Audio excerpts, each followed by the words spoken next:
At some point, you sat down and tried to get an AI to actually write like you. Not generic, not professional, but approachable.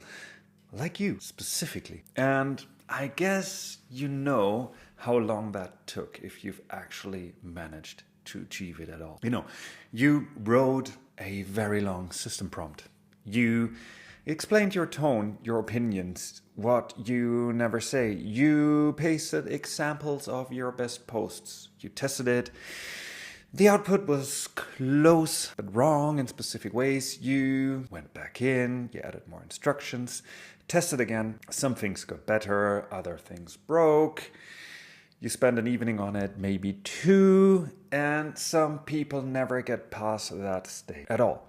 The output never quite sounds like them, and eventually they give up and go back to writing everything themselves. And the AI was supposed to save time, but really it cost them like a week and delivered not that much at all. Then there's the people who managed to push through. And they get it working, they clear the wall, they've spent their week building everything out, and the output is genuinely good. Little tweaks here and there, little edits, and it's good to go. It sounds like you, it feels like you, and you think you finally cracked it. But you haven't, because give it a week, 2 weeks, 3 weeks, and the quality will inevitably decline. The AI will inevitably forget what you taught it, and the outcome will start to become more and more generic. Look, I've been building ContentIn since GPT-3, and I know what it actually takes to get AI to write like a specific person at scale. And I know what it costs when you try to do it yourself. We have 5,500 users on the platform, and I see this exact pattern play out constantly. And the reason ContentIn doesn't have this problem is because we built it specifically around what we kept watching go wrong. There are two problems here, not one. The setup cost nobody talks about. And what happens a few weeks later when it starts falling apart anyway. I want to show you both, so let's get into it. Getting a general purpose AI like Claude, GPT to write like you is a project. Not a feature you can switch on, it's an actual project. It takes work. You need to explain tone, audience, your specific opinions, your best examples, the phrases you would never use, and you write a system prompt. You test. You go back in, you test again, the output gets closer, and then something else goes wrong, and you're kind of like debugging your own voice. Some people spend days on this, real days, and the output still isn't quite right. It's missing the specific structure. It's missing the specific texture that makes it their writing, the dry aside, the way they structure an argument, the things they'd say that no prompt can fully capture because they've never sat down and consciously listed them. And you give up. The people who do crack it and who invest the time and get the AI producing something they actually publish, they've done serious work. And they feel good about it. They should. It's genuinely hard to pull off. But all of that work is stored in a chat window. The people who do crack it, who invest the time and get the AI producing something they'd actually publish, they've done serious work and they feel good about it. They should also, because it's genuinely hard to pull off. But all of that work is stored in a chat window. And a chat window is not a memory system. Even if you make that a Claude project, inevitably context is going to lead to drift and kill your quality. So yeah, you push through and it works for a couple of weeks. We are in that brief green window here. The posts sound like you. It feels like Claude knows what to do next. And you are kind of publishing consistently. You still got to, copy, paste, schedule on the platform, all of that stuff. You got to download your analytics, funnel that back into your Claude project. But you've sorted the AI thing, right? And then something shifts. A phrase creeps in you wouldn't use, but what most likely happens is that what you talk about becomes more and more generic again. Like the very thing that you've been fighting in the beginning during setup. So there's no generic ideas, and it kind of knows your strategy, and it knows your ICP, and it knows all these facts about you, and inevitably it will start to forget. It will start to forget pieces of your strategy. It will forget who you're exactly targeting. It will forget what your hooks actually are. Like some of these things will just fall off because they will fall out of the context window, and they will get slightly diluted over time. It creeps in, you don't really feel it, and suddenly you're like, why is this so bad now? And usually within, 2-3 weeks of getting it working, you're already starting to fight the drift. And here's the thing, it's not a prompting problem. You didn't do anything wrong. It's structural. It's a context problem. It's that Claude project, a chat window, was never meant to be used this way. The thing is, AI models have a context window, and it's not infinite. It's getting bigger and bigger and bigger, which doesn't necessarily make it better, but it's still not infinite. And as your conversation history fills up, as you write more and more posts, that context window fills up. All your messages, all the outputs, all the back and forth editing, all their instructions get deprioritized, not deleted, just outweighted by everything that came after. And your carefully built setup is competing for attention with every message since you wrote it. And it's losing, right? It just falls off. It gets pushed back and back and back. And eventually, inevitably, something falls off. And there's no feedback loop. When you edit a post, when you change leverage to use, when you kill a paragraph, when you rewrite a hook because it was too generic, that information disappears instantly. The AI never learns from your edits.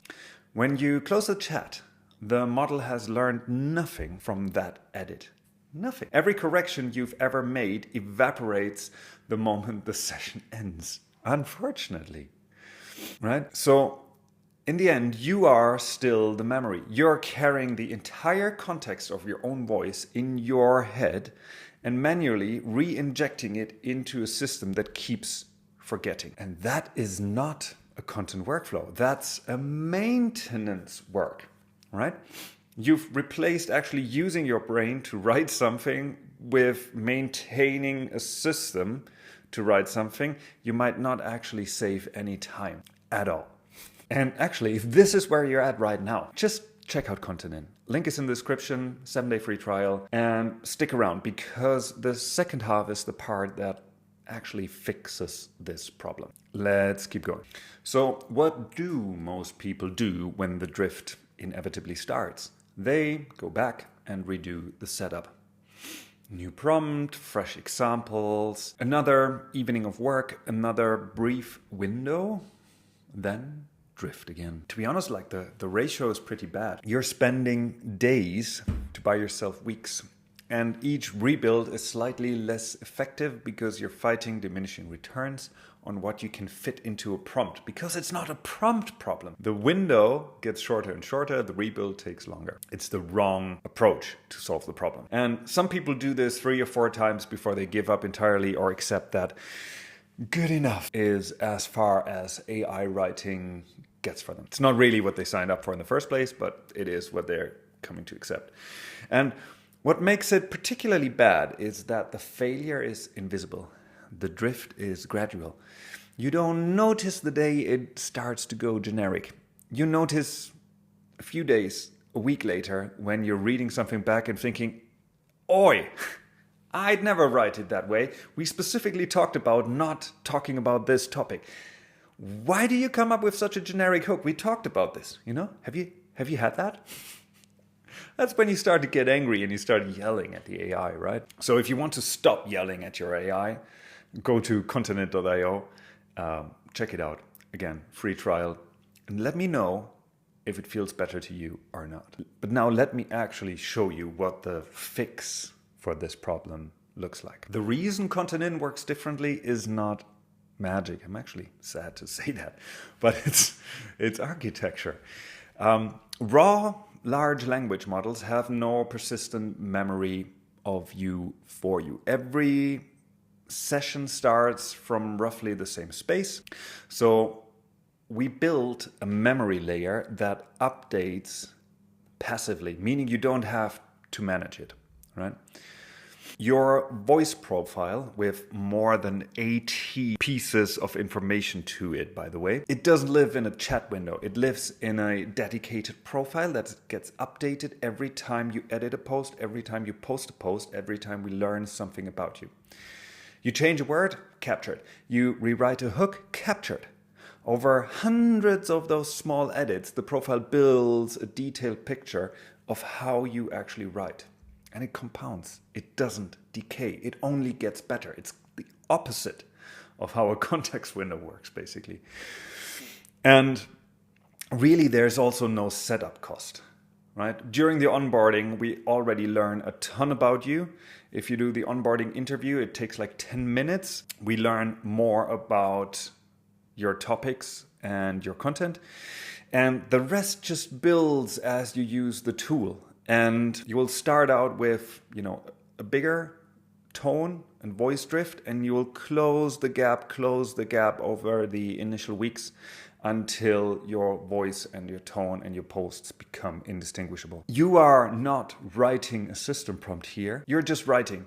And by writing and by editing and by using, you are training the system to sound like you and to become better at it over time. I mean, imagine it this way. Your content pillars are tracked automatically. If one pillar runs thin, the system asks you for more input rather than quietly starting to hallucinate. The things you mention in passing during a chat conversation, a framework you use, a hot take, an observation from a client call, all of that gets saved into what we call WISM snippets. It's not lost when the session closes. It's kept.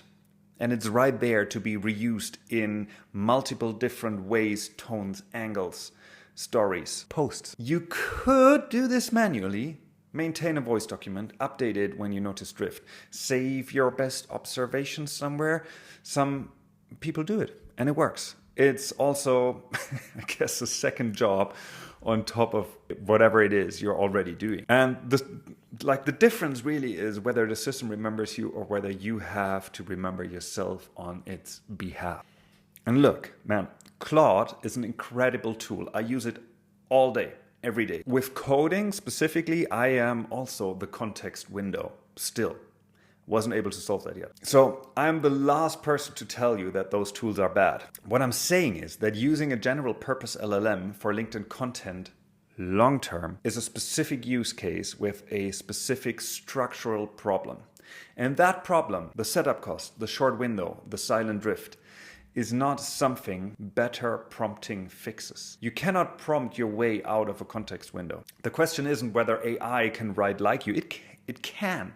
For a few weeks after an expensive setup. The question is whether it can keep writing like you a month from now, 2 months from now, 3 months from now, and actually get better at it instead of having a regression. And doing so without costing you most of the time you were trying to save in the first place, hey?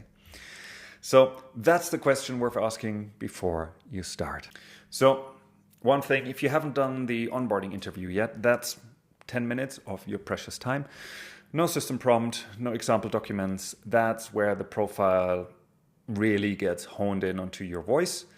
ContentIn.io, free trial, link below, you know the drill.